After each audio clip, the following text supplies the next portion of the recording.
Isso. A ideia era vir desde os Estados Unidos, né? Vim descendo tudo, México, Guatemala. A gente passou aí por 7 fronteiras, né?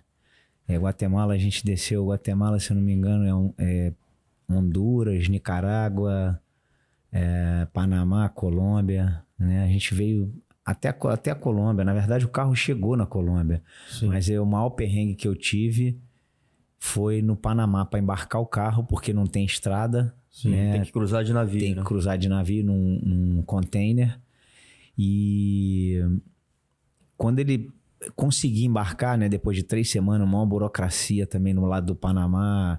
O problema todo, eu não sei se é Central América, se é a América do Sul sofre um pouco com isso também. Eu peguei uma época de Covid, que é uma época muito difícil. Sim, mas eu acho que talvez tenha sido uma época legal para fazer esse tipo de aventura, né? Assim, de você sair um pouco ali, né, do dia a dia ali da cidade e fazer, vou fazer uma viagem pelo... Totalmente diferente. É uma coisa inusitada. Não sei nem se já fez alguma coisa desse tipo, nunca, né? Nunca.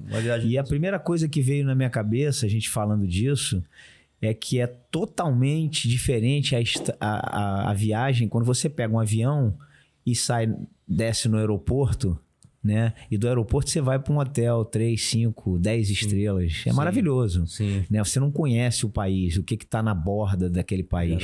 Mas é uma viagem completamente diferente você entrar pela fronteira de carro ou andando. E os países da Central América, da América do Sul, eles estão agonizando, cara. Estão muito ruins, tá passando fome. É uma coisa até triste de falar, entendeu? Mas acho que é legal esse alerta, né, cara? A gente ter, às vezes, essa consciência, porque até a gente estava falando aqui um pouco antes de começar, né, cara? Muita gente não conhece essa realidade. Né? Inclusive no nosso país, né? No Rio de Janeiro, a gente às vezes convive aqui num nicho, né? E que só vê coisa legal. Mas, tem aqui do lado uma coisa um sofrimento muito grande. E acho que esse alerta é da gente olhar e tentar, de alguma forma, pensar. Acho que o brasileiro precisa, talvez, pensar mais em comunidade, né? Em se ajudar. Duas coisas que me chamaram muita atenção. Uma, de cara, é o ser humano, né, cara? A maneira como eu fui... como eu para passar em cada lugar, a dificuldade que se foi criada. E vou te falar logo de antemão, não dei propina para ninguém e ninguém me pediu propina. Né? Porque você fala, esses países são corruptos, pedem propina. Não, os países são maravilhosos. Sim. O povo é que é ruim. O ser humano tem uma dificuldade muito grande, às vezes, de ajudar o próximo. Sim. Então, essa dificuldade eu senti muito. Uma coisa que eu escutei muito do meu pai, todo cara que trabalha pelo qual é pago, não merece um tostão do qual ele recebe. Então, o que isso quer dizer é que quando ele trabalha só para ganhar aquele dinheiro que ele está ganhando e não está querendo fazer mais pelo que ele pode fazer, ele não merece o tostão do que ele recebe. E eu vi muito isso, talvez por causa de repartição pública, né? Que você chegava num lugar, na grande maioria das fronteiras, você chegava, o sistema estava caído. Você chegava, o cara falava, não, você tem uma copa, eu preciso de 2. Aí tu ia fazer a copa, quando tu voltava, o cara falava, não, precisa de 3. Aí tu voltava com a terceira, o cara tava tomando um café, era hora do almoço. E fala, agora eu não vou te atender, é hora do almoço. E aí você fala, cara, e quando você voltava de novo para ser atendido depois do almoço, outro cara já te atendia, fala, não, só precisa de uma. Então é uma coisa que era totalmente desencontrada as informações, ninguém se entende. Entendeu? Eu passei vários sufocos. Teve horas que eu falei, entendeu? De você se estressar, porque você...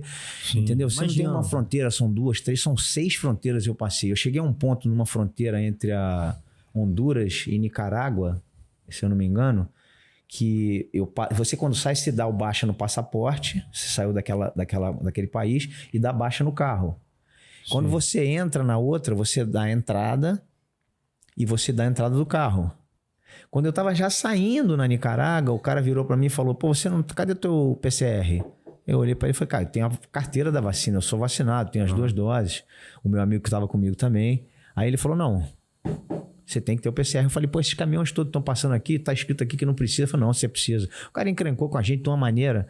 Eu tava no meio das 2 fronteiras, são 200 metros de passagem, e você não tem como voltar pra uma e nem pra outra. E aí eu falei, caramba, eu liguei para um cara que era um cara que tinha me ajudado, um despachante, borda anterior. E aí o cara falou, pô, dá um minutinho. Aí o cara falou, ó, vai fechar às 8 a fronteira. Isso eram 5h40. Eu tinha que sair dali, ou seja, eu tinha que dar baixa no meu passaporte de novo, dar entrada no outro, né? Saída e entrada no outro país de novo. Eu tinha que voltar tudo pra trás. Aí o cara falou, pera só um instantinho.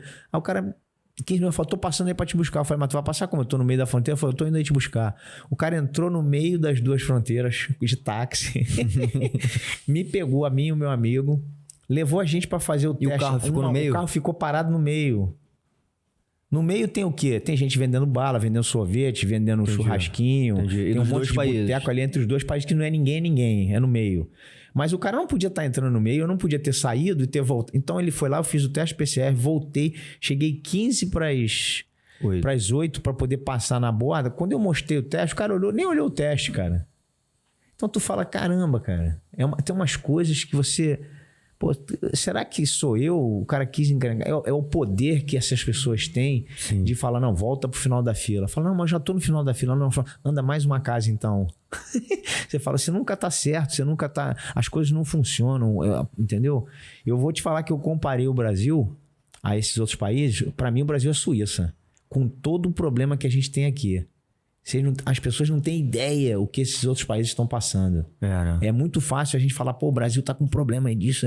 Realmente, o Brasil tem muito problema. Sim. E eu acho que a gente tem que resolver o nosso problema aqui dentro. Sim. E quando existe uma comparação do Brasil com esses países menos desenvolvidos, até no mesmo nível, né, que são 3, 4, né, querendo andar para frente e para trás, é uma coisa. Você querer comparar o Brasil com um país de primeiro mundo já complica também. A gente tem dificuldades aqui internas que tem que ser resolvidas. Mas isso é uma coisa que eu sofri muito na viagem. E a outra coisa, essa foi uma das coisas ruins que eu vi. E a coisa boa que eu vi foi que o jiu-jitsu e o nome da família me ajudou muito.